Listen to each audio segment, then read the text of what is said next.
C'est la faute de mon grand-père si je suis où je suis aujourd'hui. Depuis le décès de ma mère, rien ne va plus. Lorsqu'on était allé au village pour l'enterrer, ce dernier m'a fait comprendre que je ne vais rien réussir dans ma vie. Tout ce que je vais entreprendre, ce sera échec sur échec. Ce dernier a maudit littéralement ma vie et quoi que j'entreprenne aujourd'hui, rien ne marche. Quoi que j'essaye, rien ne fonctionne. Et depuis le temps, j'ai essayé de déjouer cela, de rompre le sort, mais rien n'y fait. Parce que mes activités ne fonctionnent pas. Quand je lance un business, ça ne passe pas. Je commence une activité, 1 ou 2 mois après, je lâche l'affaire parce que rien ne passe, rien ne fonctionne. Mes collaborateurs me laissent. Pareil pour les clients qui ne sont pas forcément satisfaits. Je pense que tout est de la faute de ce grand-parent-là que je déteste énormément aujourd'hui. Et je pense que côté familial, je vais rompre les liens parce que ce n'est plus possible de vivre dans de telles conditions, d'avoir des personnes qui sont là juste pour nous tirer vers le bas et nous rendre la vie impossible. Quoi que j'entreprenne aujourd'hui,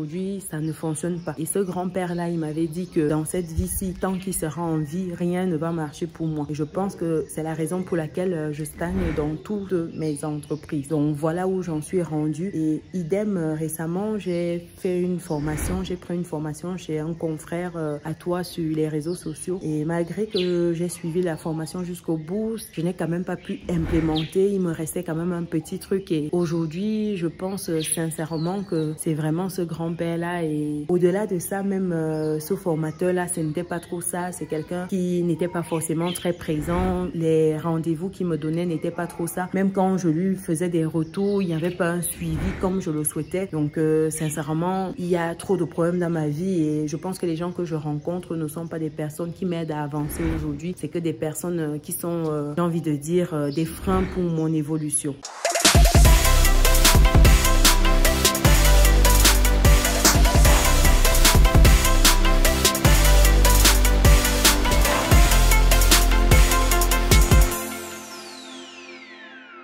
Bienvenue de nouveau sur Business et Réussite, la chaîne qui te permet de muscler ton mindset et tes finances. Si c'est quelque chose qui te parle, alors rejoins dès à présent la communauté des personnes résilientes et pense à lâcher ton pouce bleu en l'air et à partager massivement cette vidéo. Si tu me découvres pour la première fois, je suis Nana, entrepreneur, investisseur en France et en Afrique depuis quelques années et ma passion au quotidien, c'est de te voir atteindre ta définition en toi de l'indépendance financière.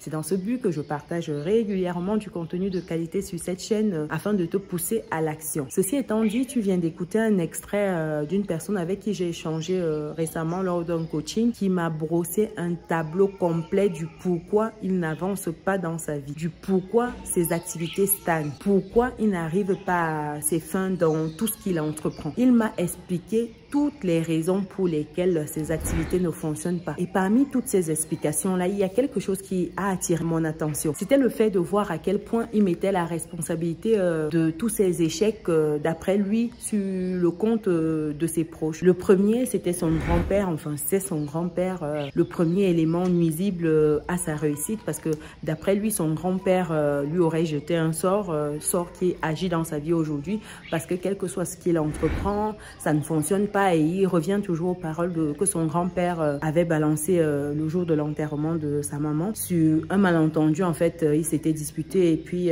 bon, voilà, le grand-père lui a dit que ses activités n'allaient pas fonctionner tant qu'il ne venait pas s'excuser et tout. Et donc, d'après lui, c'est cela qui freine énormément sa vie. Aussi, il y a le fait que les personnes avec qui il travaille ne sont pas des personnes de bonne foi. C'est des personnes qui l'arnaquent ou des personnes qui abusent de sa confiance ou alors c'est des personnes qui ne lui offre pas en fait le service dont il a payé pour. Il prenait l'exemple d'une personne à qui il a payé une formation mais dont la personne n'était pas forcément très disponible pour cette formation-là et conséquence, il n'est pas allé jusqu'au bout donc il n'a pas eu des résultats. Pareil sur plein d'aspects au quotidien, également avec sa copine à la maison, ça ne va pas trop fort parce qu'ils ne sont pas encore mariés mais ils ont des projets de mariage mais cette dernière ne le soutient pas comme il voudrait et c'est également une raison des disputes quotidiennes qu'il a avec cette dernière. Donc bref, sa vie est entre parenthèses et ceci, c'est la faute de tout le monde, sauf la sienne. J'aimerais que vous compreniez, chers résilients, que dans ce monde où vous êtes aujourd'hui, c'est de votre responsabilité. Les conditions dans lesquelles vous êtes aujourd'hui, c'est le résultat de vos choix passés. Si vous êtes avec la personne avec qui vous êtes aujourd'hui, c'est parce que hier, vous l'avez choisi. Et c'est pour cela qu'aujourd'hui, vous êtes ensemble. Donc, si vous voulez que demain, ce soit différent, il faudrait agir différemment aujourd'hui. Je le dis pourquoi? Parce que trop souvent, les gens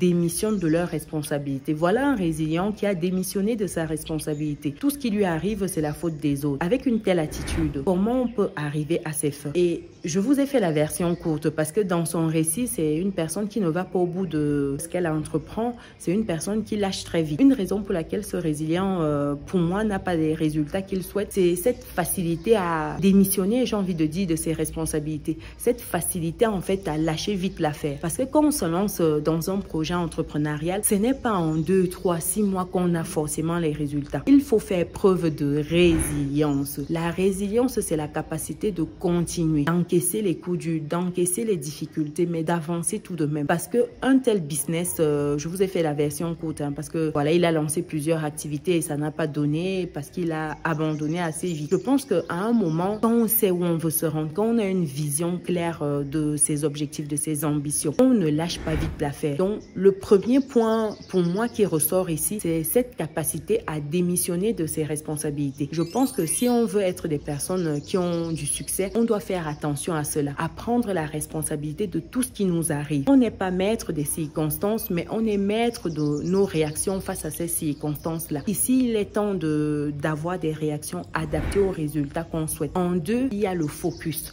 Ce résilient n'est pas focus. C'est un résilient qui vacille lorsqu'il a l'impression qu'il y a quelque chose qui brille là, tout de suite il y va. Tout ce qui brille n'est pas or. Lorsqu'on se lance dans un process et qu'on a une vision claire, on a les différentes étapes par lesquelles on va passer pour arriver à cet objectif-là. Donc, il y a mille et une manières d'atteindre un objectif qu'on s'est fixé. Et le meilleur moyen de ne pas l'atteindre, c'est de changer, c'est de lâcher, c'est d'oublier sa vision. Donc, en deux, ici, on doit rester focalisé. On ne doit pas se laisser distraire par un oui ou par un non, parce qu'il y a meilleure opportunité. On a entendu que ici ça marche mieux. On a entendu que c'est les crypto-monnaies qui fonctionnent. On a entendu que c'est le business de taxi en Afrique qui est promoteur. On a entendu qu'il faut lancer des business en ligne, Amazon, etc. On lâche tout de suite ce qu'on faisait pour aller vers ces nouveaux business-là.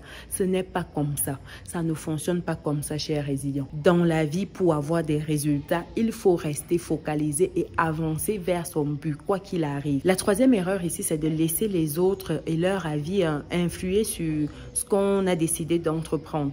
Je m'explique. Voilà un résilient qui a des objectifs qu'il souhaite atteindre, mais parce qu'il y a des personnes qui lui disent qu'il n'est pas en mesure d'atteindre ces objectifs-là, que ce n'est pas des voies vers lesquelles il devrait se tourner, qu'il est sur le point d'abandonner et qu'il abandonne à chaque fois parce que quelqu'un vient lui dire que cette voie-là n'est pas propice, cette voie-là n'est pas prometteuse et il laisse tomber le projet. Il passe à un autre projet. Il faut avoir foi en soi. Lorsqu'on se lance dans un tel process, on doit avoir foi en soi. On doit croire en ses capacités, ses compétences. Et quand on a des compétences qui nous manquent, on peut bien s'entourer afin d'avoir les personnes auprès de nous qui détiennent ces compétences-là. C'est très important parce que sans cela, on est voué à entreprendre projet après projet sans résultat. Mais à la quête simplement de quelque chose qui brille. C'est pas comme ça. C'est pas comme ça. Donc, il faut rester ici, concentré sur soi, avoir foi en soi et ne pas écouter tout ce qui se dit autour parce que il y aura toujours quelqu'un qui aura une meilleure idée. Ça rejoint un peu le point 1. C'est pas comme ça, en fait, chers résilients. C'est important de rester focalisé, de ne pas écouter tout le monde. Quand on demande conseil à quelqu'un,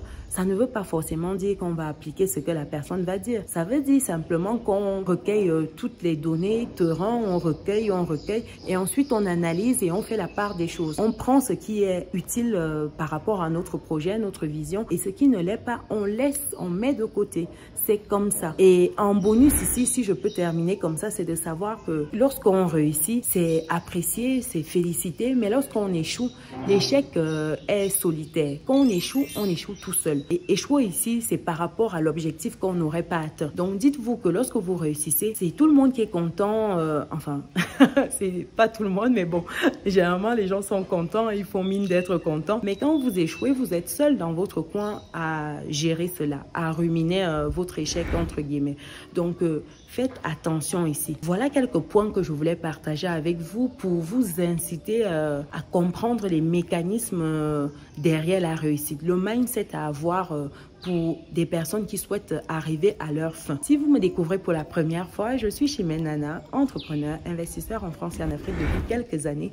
Et ma passion au quotidien, c'est de vous voir atteindre votre indépendance financière. C'est dans ce sens que je partage avec vous mon petit livret qui vous donne 10 idées business que vous pouvez lancer en Afrique ou en Occident avec ou sans capital de départ. Le livret est disponible dans le descriptif de la vidéo. Pour d'autres personnes qui souhaitent se mettre ensemble pour lancer des projets, qui souhaitent fédérer leurs forces avec d'autres résilients, vous avez désormais la possibilité de le faire avec Business et Réussite, avec moi, en intégrant l'Académie des personnes résilientes. Pour cela, rien de plus simple. Allez sur businessetréussite.com, vous cliquez sur l'onglet Académie. Une fois que vous y êtes, vous complétez vos informations et vous choisissez votre palier. Et vous rentrez tout de suite dans notre belle Académie de résilience. Dans cette académie-là, on fait plein de choses en live privé, on partage énormément sur les livres, sur des idées business en privé. On a également la possibilité de lancer des business ensemble, d'investir, de grandir ensemble dans la communauté. Donc voilà, pour toutes les autres personnes qui souhaitent des idées business, vous avez la possibilité de regarder la vidéo qui s'affiche actuellement à l'écran où je partage avec vous 3 idées business que vous pouvez lancer avec des petits budgets en Afrique. On se dit à très bientôt. Ciao.